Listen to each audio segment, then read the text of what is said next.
Okay. Today is March 26, 2024.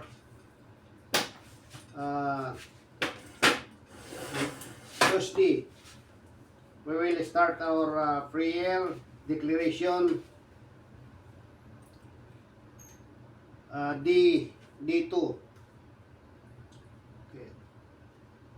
As we reflect on the power of declaration and encouragement in prayer, we must ask ourselves to do with our words, to uplift or to tear down. We correct our loved ones with patience and love, or do will allow impatient to guide our action.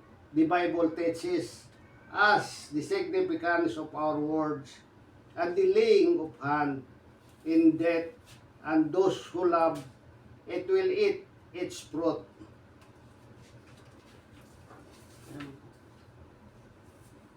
Our words hold immense power, capable of bringing life or causing destruction. Additionally, Hebrews 3:13 remind us, but encourage one another daily, as long as it is cold today, so that none of you may be hardened by sin.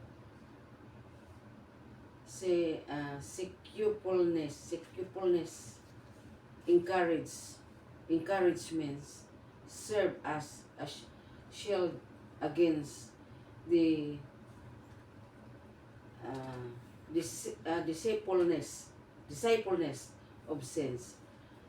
Moreover, the laying of hands symbolize the impartation of blessing, healing, and improvement. In Mark 16:18, Jesus said, "They will place their hands on sick people and they will get well." Through the laying on of their hands, we can tangibly convey God's love, grace, and power to those in need. Let us be merciful, mindful of the weight of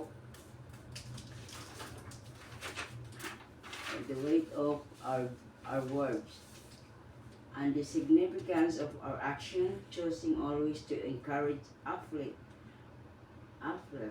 and bless one another.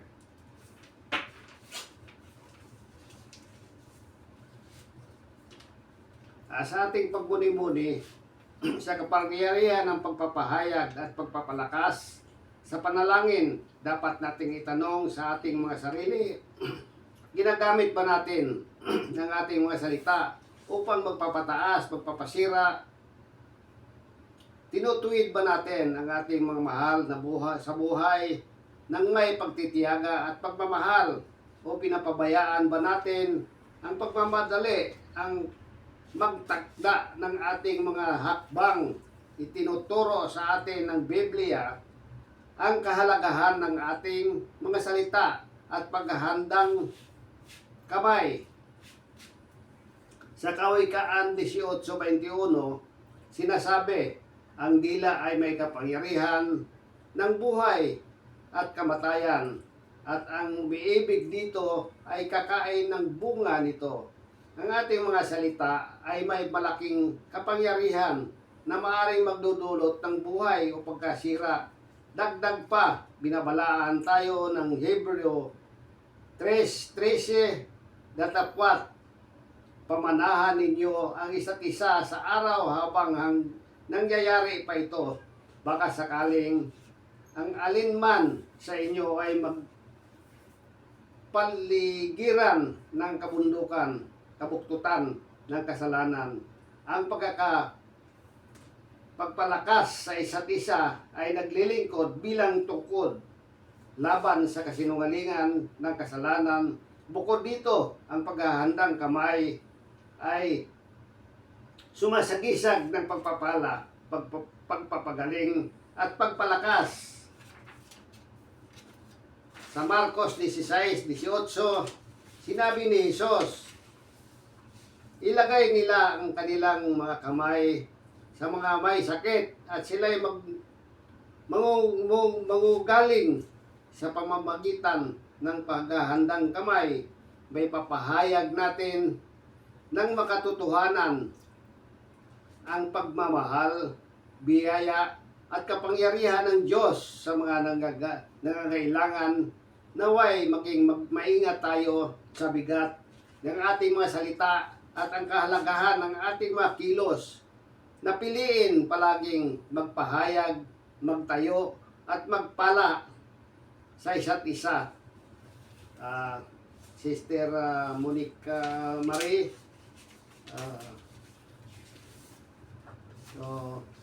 Sister Monica, Leo Orlando, Sister Monica. Sister Monica, alamin mo ang pagmamahal ng ating Diyos ay walang katulad at walang hanggan. Walang sinuman ang makapagmamahal sa iyo tulad ng pagmamahal niya. Sa pangalan ni Jesus, itinatanyag ko ang kanyang grasya at pagmamahal sa iyo. At ako'y mananampalataya na hanggang sa pagdating ng araw ng Panginoon ay ang kanyang proteksyon at pagiging tagapagtanggol iyong isipan at puso laban sa lahat ng panganib at pagsubok. Salamat sa Panginoong Hesus sa buhay ni Sister Monica. Patnubayan mo po siya at patuloy na ipadama ang iyong pagmamahal at biyaya. Mahal kita, kapatid. Sa pangalan ni Jesus. Amen. Amen. Hallelujah. Amen.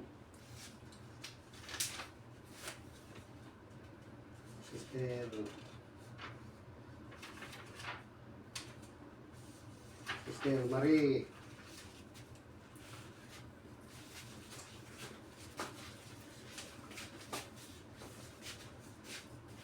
Brother Emilio, tandaan mo na walang anuman o sino makapagmamahal sa iyo tulad ng walang hanggang pagmamahal ni Jesus. Sa pamagitan ng dugo ni Jesus, ipinahayag ko ang kanyang proteksyon at pagmamahal sa iyo. Isipan at puso hanggang sa pagdating ng araw ng Panginoon. Salamat sa Panginoon Jesus sa buhay ni Brother Emilio. Patuloy na siyang gabayan at palakasin ang kanyang pag-ibig at biyaya. Mahal kita, kapatid. Yes, sa Lord. pangalan ni Jesus. Amen. Amen. At hallelujah. Amen.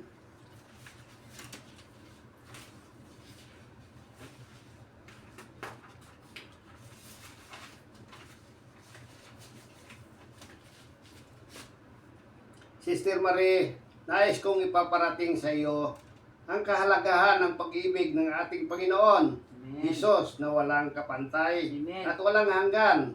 Alam kong walang sinuman ang makapagpamahal sa iyo tulad ng Kanya. Sa pamamagitan ng Kanyang biyaya at pagmamahal, ipinapahayag ko ang Kanyang proteksyon at kalakasan sa iyo Amen. hanggang sa pagdating ng araw ng Panginoon. Salamat, Panginoon Jesus, sa buhay ni Sister Marie. Patuloy mo siyang gabayan Amen. at palakasin sa kanyang pag-ibig at biyaya. Mahal kita, kapatid, sa pangalan ni Jesus. Amen. Hallelujah. Hallelujah.